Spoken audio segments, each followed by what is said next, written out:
इन दिनों वालिद साहब दुकानदार थे। दुकान की आमदनी से हमारा अच्छा गुजारा होता था। वालदा बहुत समझदार और साबिर थी, कमाल सलीके से घर चला रही थी।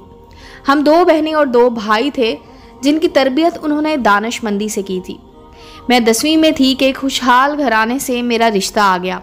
वालिदैन को उम्मीद न थी कि इतने अच्छे ख़ानदान से रिश्ता आ जाएगा। उन्होंने फ़ौरन हाँ कर दी।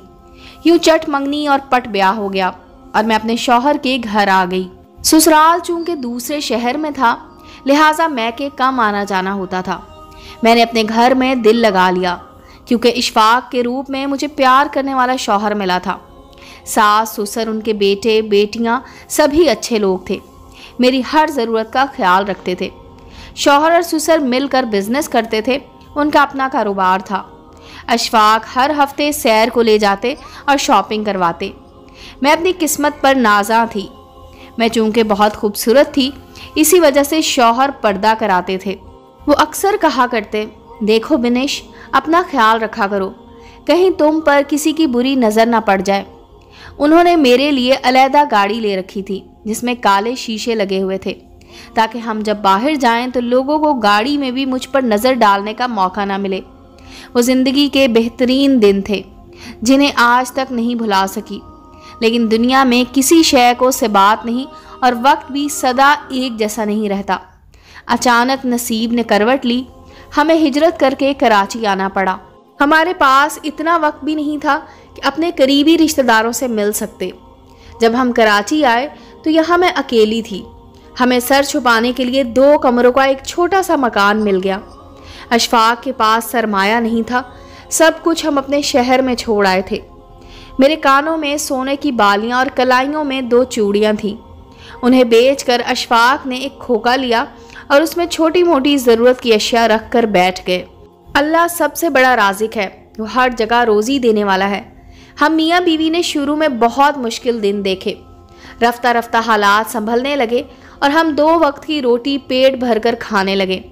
हमारे घर के करीब एक मकान था, उसका सहन और एक कमरा हमारी छत से नज़र आता था, जहाँ सिर्फ एक मर्द क़याम पजीर था जिसका नाम शौकत था और पड़ोसियों में वो पीर साहब के नाम से मशहूर था।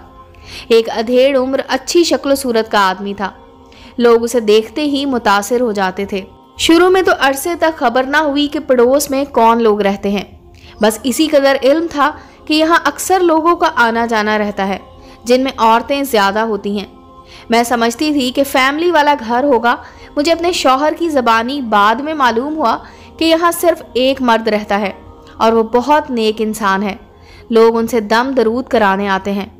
खैर, मुझे इस बात से क्या गर्ज कि पड़ोस में कोई अकेला रहता है या फैमिली रहती है, क्योंकि मेरे दोनों बेटे इतने छोटे थे कि उनकी देखभाल से ही फुर्सत नहीं मिलती थी। घर का सारा काम अपने हाथों से करना पड़ता था, लिहाजा तमाम वक्त घर में गुजरता था। मोहल्ले पड़ोस में कहीं आना जाना नहीं था।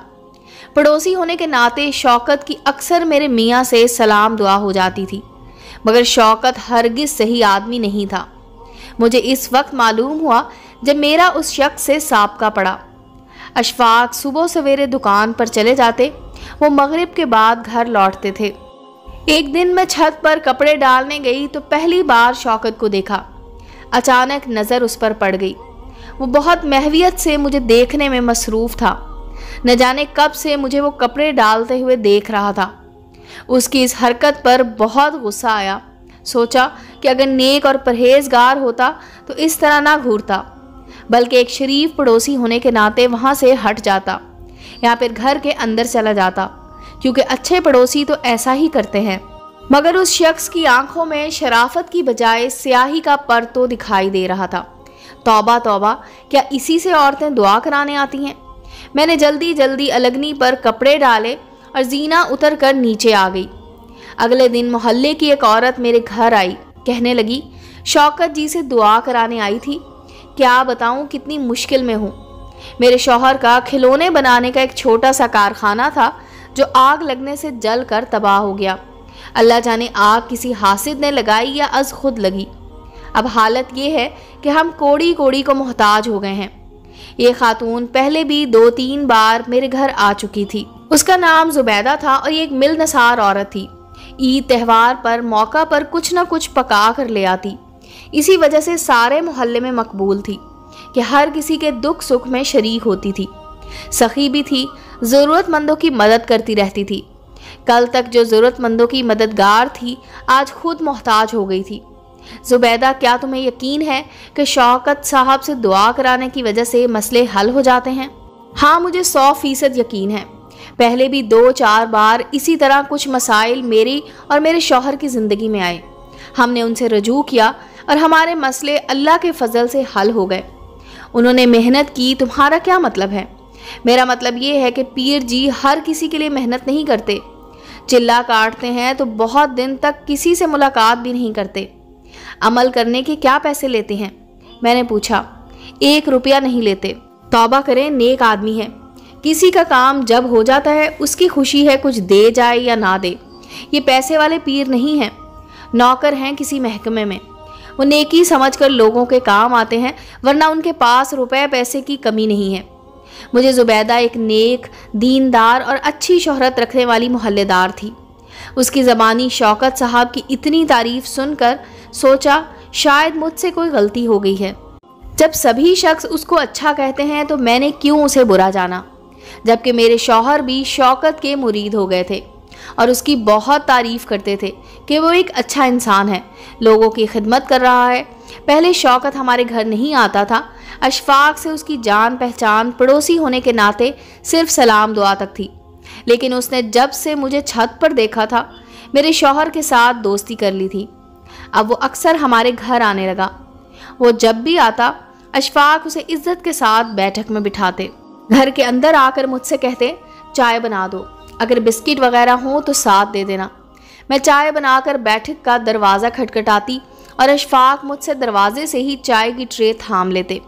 شوکت نے بہت جلد میرے شوہر کو شیشے میں اتار لیا۔ وہ اب اس کی علمیت اور نیکوکاری کے کچھ زیادہ ہی قائل ہو گئے تھے۔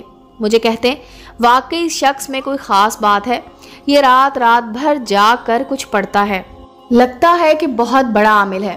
میں کہتی اشفاق کیا ہو گیا ہے؟ پہلے تو آپ ایسی چیزوں کے قائل نہیں تھے، بلکہ ایسے لوگوں کے پاس جانے والوں کو ضعیف الاعتقاد کہتے تھے۔ اب آپ خود عامل کے چکر میں پڑ گئے ہیں۔ ارے نہیں بھائی، میں ایک اچھا پڑوسی ہونے کے ناطے اس سے مل لیتا ہوں۔ وہ لوگوں کے بارے میں بتاتا ہے کہ بیچاروں کو کس کس طرح کے مسائل درپیش ہیں۔ وہ صرف ان کی دلجوئی کر دیتا ہے، ورنہ مصیبتوں کو دور کرنے والی ذات تو بس اللہ تعالیٰ ہی کی ہے۔ میں نے سوچا کہ اگر پڑوس میں اشفاق کو ایک دوست میسر آ گیا ہے تو اس میں حرج ہی کیا ہے؟ دن بھر کام کرنے سے تھکے ہارے آتے ہیں، 2 گھڑی کسی سے بات کر کے تازہ دم ہو جاتے ہوں گے۔ تبھی میں نے اس دن کے بعد سے خاموشی اختیار کر لی۔ وقت گزرتا رہا اور پلک جھپکتے 2 سال گزر گئے۔ ہمیں اپنے اس پڑوسی نے کبھی شکایت کا موقع نہیں دیا۔ میں نے بھی اس کے بارے میں برا سوچنا چھوڑ دیا۔ اشفاق کو بھی کچھ ٹوٹکے شوکت نے بتائے، جن پر عمل کرنے کے بعد ان کے کاروبار میں ترقی ہوتی گئی۔ اگرچہ ضروری امر نہیں کہ کاروبار کی ترقی ٹوٹکوں پر عمل کرنے کی وجہ سے ہوئی ہو، لیکن انسان ٹھہرا برسوں کا ضعیف الاعتقاد۔ اشفاق نے یہی سمجھا کہ شوکت صاحب کے بتائے عملیات سے ہی ان کے کاروبار میں دن دگنی اور رات چگنی ترقی ہوئی ہے۔ اب وہ اور بھی اس پر بھروسہ کرنے لگے۔ کاروبار میں وسعت آ گئی تو ان کو دوسرے شہروں میں بھی جانا پڑتا تھا۔ شوکت سے کہہ جاتے تھے کہ بھائی اگر 2-4 دن لگ جائیں تو تم میرے گھر اور بچوں کا خیال رکھنا۔ وہ کہتا بے فکر ہو کر جاؤ، سمجھو کہ تمہارا بڑا بھائی موجود ہے، میں خیال رکھوں گا تمہارے گھر بار کا۔ بس میرے شوہر کے جاتے ہی وہ روز شام کو دروازہ بجاتا کہ کسی شے کی ضرورت تو نہیں، اگر کچھ سودا سلف منگوانا ہو تو بتا دیں۔ اس طرح میرے اور اس کے درمیان گفتگو کا آغاز ہو گیا۔ اشفاق کی غیر موجودگی میں پہلے وہ دروازے پر ہی کھڑا رہ کر بات کرتا، پھر میں مروتاً اسے گھر کے اندر بلا کر بات کرنے لگی اور پردہ بھی ترک کر دیا۔ میں پہلے اوٹ میں رہ کر بات کرتی تھی۔ واقعی وہ ایسا شخص تھا کہ منٹوں میں انسان کو اپنا گرویدہ کر لیتا تھا، جیسے کوئی جادوگر ہو۔ مجھ سے بھی اس طرح بات کرتا کہ میں اس کی گرویدہ ہوتی گئی۔ اشفاق دن بدن مصروف ہوتے گئے اور میں شوکت پر بازار سے اشیاء منگوانے کے لیے انحصار کرتی گئی۔ ایک بار جبکہ اشفاق دکان کا مال لینے شہر سے باہر گئے ہوئے تھے، میرا چھوٹا بیٹا زینے سے لڑک گیا، اس کے سر پر شدید چوٹ آئی اور وہ زخمی ہو گیا۔ उसके सर से बहता खून देखकर मैं बौखला गई। बेइख्तियार शौकत के घर चली गई। मगरिब का वक्त था, उसका दरवाज़ा खुला था। आगे बढ़ी, वो सामने वाले कमरे में एक कोने में बैठा नजर आ गया। मैंने आवाज़ दी, शौकत भाई, लेकिन उसने कोई जवाब न दिया। फिर जो मंजर मैंने देखा, मेरी चीख निकलते निकलते रह गई। शौकत एक कोने में दरवाजे की तरफ पुश्त किए बैठा था और उसके सामने मुर्दा जानवरों की हड्डियां और न जाने किस जानवर की खोपड़ी पड़ी थी। वो मुंह ही मुंह में कुछ बड़बड़ा रहा था, जैसे कोई मंत्र पढ़ रहा हो या कोई सिफली अमल कर रहा हो।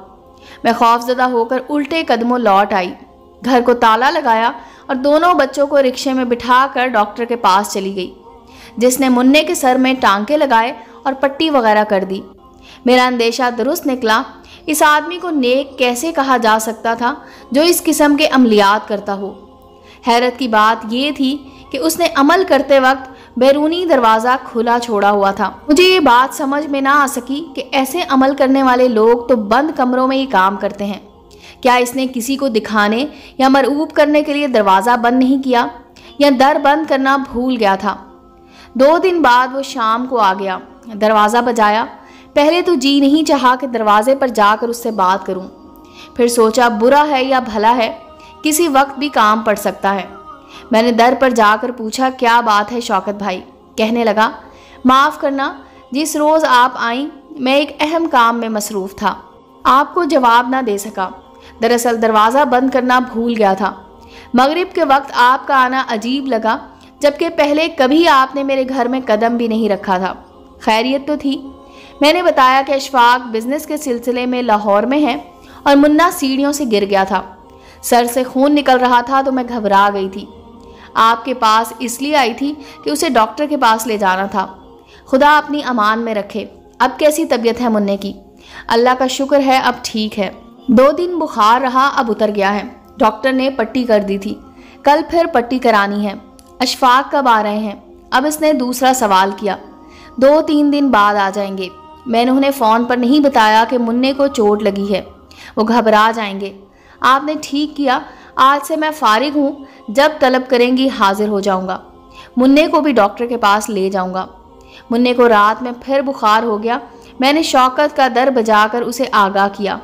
वो बच्चे को डॉक्टर के पास ले गया। मैंने शौकत का शुक्रिया अदा किया। उसने कहा, अगर आपको कोई भी परेशानी या मसला है तो बताइए। कुछ दिनों से परेशानी ने घेर रखा है। अशफाक इतने मसरूफ़ हो गए हैं कि मुझसे ही नहीं, बच्चों तक से बात करने का उनके पास वक्त नहीं है। कारोबार की ऐसी तरक्की से क्या फ़ायदा कि शौहर के पास बीवी बच्चों के लिए भी वक्त ना हो। अब तो हफ्ता भर घर से बाहर रहने लगे हैं। अगर आप पड़ोस में ना होते तो मुझे किसका आसरा था? उसने जल्दी पर तेल डाला तो मैं भी जी के फफोले फोड़ने लगी। ये कोई ऐसी बड़ी परेशानी नहीं। जब इंसान के पास ज़्यादा पैसा आ जाता है तो अक्सर मर्द किसी और तरफ निकल जाते हैं। तुम मेरी बात समझ रही हो ना? आपका मतलब है किसी दूसरी औरत में दिलचस्पी है उनकी? मेरा दिल धक से रह गया। इस बात की तफसील में ना जाओ, वो मेरा दोस्त है। दोस्त दोस्तों पर भरोसा करके दिल की बात कह देते हैं, लेकिन उनका पर्दा रखना भी इखलाकी फ़र्ज़ है। अगर ऐसा कुछ है तो आप बताइए, मैं क्या करूं? कुछ नहीं, एक कागज़ दूंगा, रोज़ उसे सालन में डाल कर पका देना। ख्याल रहे कि उस सालन को कोई दूसरा ना चखे, वरना असर जाता रहेगा। और तुम्हें भी एक तावीज़ दूंगा, उसे रोज़ निहार मुंह पानी में घोल कर पानी पी लेना। दोनों मियाँ बीवी आपस में शेरो शुक्र हो जाओगे। ऐसी मोहब्बत बढ़ेगी कि एक दूसरे के अलावा किसी के बारे में सोचना भी महाल हो जाएगा। मैं जो दूसरी औरतों को अहमक और बेवकूफ़ कहती थी कि आमलों के चक्करों में पड़ जाती हैं, आज खुद इस आमल के चक्कर में आ गई थी और फिर जैसा उसने कहा वैसा किया। एक माह भी ना गुजरा था कि असरात ज़ाहिर होने लगे, मगर उल्टा असर हुआ। अशफाक मुझसे दूर और मैं उनसे नाला होती गई। दिल चाहता कि रोज़ शौकत से मिलूं, उसके घर जा बैठूं। उससे बात ना करती तो करार ना आता, सर घूमने लगता। यूँ महसूस होता कि उसने मुझे और अशफाक को करीब लाने के लिए नहीं, बल्कि एक दूसरे से दूर करने के लिए कोई अमल किया है कि ना चाहते हुए भी हमारे बीच झगड़े होने लगे और मैं ना चाहने के बावजूद शौकत की तरफ झुकने लगी। जब अशफाक मौजूद ना होते, मैं उसके घर चली जाती, उसके सामने 2 जानू होकर बैठ जाती, जैसे मामूल आमिल के सामने बैठ जाता है। اب وہاں دیگر خواتین کا آنا جانا ختم ہو گیا تھا، بس میں ہی رہ گئی تھی۔ جب جی چاہتا اس کے پاس چلی جاتی، کہتی میرا سر چکرا رہا ہے، وہ منہ ہی منہ میں بڑبڑاتا۔ مجھے لگتا کہ میری گھبراہٹ اور بے چینی دور ہو گئی ہے۔ ادھر اشفاق بیمار رہنے لگے، ادھر شوکت کے لیے میری حالت دیوانوں کی سی ہوئی جاتی تھی۔ ذہن مفلوج ہوتا اور اپنے دونوں بچوں تک سے لاپرواہ ہو گئی تھی۔ اب میں مکمل طور پر شوکت کے قابو میں تھی۔ جب اشفاق باہر ہوتے، بچوں کو گھر میں سلا کر باہر سے تالا لگا دیتی اور شوکت کے پاس جا بیٹھتی۔ اشفاق زیادہ بیمار ہو گئے، دکان پر جانے کے لائق نہ رہے۔ میں نے ان کے سالن میں وہ کاغذ پکانا بند کر دیا جس پہ شوکت نے کچھ لکھا ہوتا تھا۔ مجھے لگا کہ یہ کاغذ نہیں ہے، اس میں کوئی ایسا زہر لگا ہوا ہے جس کی وجہ سے اشفاق بیمار ہوئے ہیں۔ بالآخر میں نے شوکت کے بتائے اس عمل کو ترک کر دیا۔ اشفاق کی بیماری ڈاکٹروں کی سمجھ سے باہر تھی۔ وہ دیکھتے دیکھتے سوکھ کر کانٹا ہو گئے۔ کھانا پینا بند ہو گیا اور ایک دن خالق حقیقی سے جا ملے۔ میری عدت پوری ہوئی تو شوکت نے کہا مجھ سے نکاح کر لو ورنہ یوں ہی عمر بھر پریشان رہو گی۔ میرا جی نہیں چاہتا تھا کہ ایسے جادوگر سے شادی کروں جس کے لیے میرے دل میں ہزاروں بدگمانیاں ہوں، لیکن کوئی انجانی قوت مجبور کر رہی تھی کہ میں شوکت سے نکاح کر لوں، ورنہ 2 چھوٹے بچوں کو کون پالے گا۔ کاروبار ملازموں کے حوالے تھا، شوکت ہی نے جا کر دکان کو سنبھالا، مجھے خرچہ دے دیتا۔ اب وہ میرے لیے ایک کڑوی دوا بن چکا تھا جسے مجھے ہر حال میں نگلنا تھا۔ میں نے شوکت سے نکاح کر لیا۔ شروع دنوں میں اس نے میرا بہت خیال رکھا، لیکن جب مجھے اس پر پوری طرح اعتماد ہو گیا تب اس نے ہر شے اپنے نام کروا لی۔ دکان کا بھی وہی مالک بن گیا۔ ہر شے مکمل اپنے نام کروا لینے کے بعد اس نے مجھے بے آسرا کر دیا۔ جب مجھے علم ہوا کہ اس نے نہ صرف پیسے کی خاطر مجھ سے شادی کی تھی تو اس سے نفرت محسوس ہونے لگی۔ میں ابھی تک اپنے پہلے والے گھر میں رہ رہی تھی اور شوکت یہی میرے ساتھ آ گیا تھا۔ جب مجھ سے برا سلوک روا رکھنے لگا اور میرے بچوں کو دھتکارنے لگا تو میں نے اس سے جھگڑا کیا۔ تب اس نے مجھے طلاق دے دی۔ اب اس کے برابر والے مکان میں میرا رہنا 2 بھر ہو گیا۔ ایک روز گھر کو تالا لگا کر نکل پڑی اور ٹرین میں بیٹھ گئی، لیکن مجھے علم نہ تھا کہ جانا کہاں ہے۔ ریل میں مجھے ایک عورت نے پریشان دیکھا تو ہمدردی سے پوچھا کہ کیوں پریشان ہو اور جانا کہاں ہے۔ میں نے رو کر اپنی بپتا سنا دی۔ اس عورت کی بہن اخبار نویس تھی، مجھ سے کہا کہ میرے ساتھ چلو، تمہیں اپنی بہن سے ملوا دوں گی، پھر ہم کوئی راستہ نکالیں گے۔ یوں میں رکشندہ نامی اس خاتون کے ہمراہ لاہور آ گئی۔ اس نے اپنی بہن سے ملوایا جس نے مجھے ایک فلاحی ادارے کی چیئر پرسن سے ملوا دیا۔ وہ عورت مجھ جیسی بے سہارا عورتوں کے لیے روشنی کا چراغ تھی۔ اس نے سہارا دیا اور شوکت کو مجبور کیا کہ وہ میرے شوہر کی دکان واپس کر دے۔ وہ کسی طور راضی نہ تھا، مگر پھر جانے کیا سوچ کر اس نے دکان واپس کر دی جو آج میرے بچوں کا سہارا ہے۔ تاہم دکان کا سارا سامان اور مال وہ ہڑپ کر گیا تھا۔ اللہ ایسے عاملوں سے سیدھے سادے انسانوں کو بچائے۔ میں اپنے بیٹوں سے ہمیشہ یہی کہتی ہوں کہ بچوں، جب بھی کوئی مشکل درپیش ہو اپنے رب سے مدد مانگنا اور کسی ایسے انسان پر بھروسہ نہ کرنا جسے تم اچھی طرح جانتے نہ ہو۔ امید ہے دوستو سٹوری اچھی لگی ہوگی۔ چینل کو لائک اور سبسکرائب کریں اور بیل آئیکن کا بٹن دبانا مت بھولیں تاکہ ہر نئے آنے والی سٹوری کا نوٹیفیکیشن آپ کو مل سکے۔ ملتے ہیں اگلی سٹوری کے ساتھ۔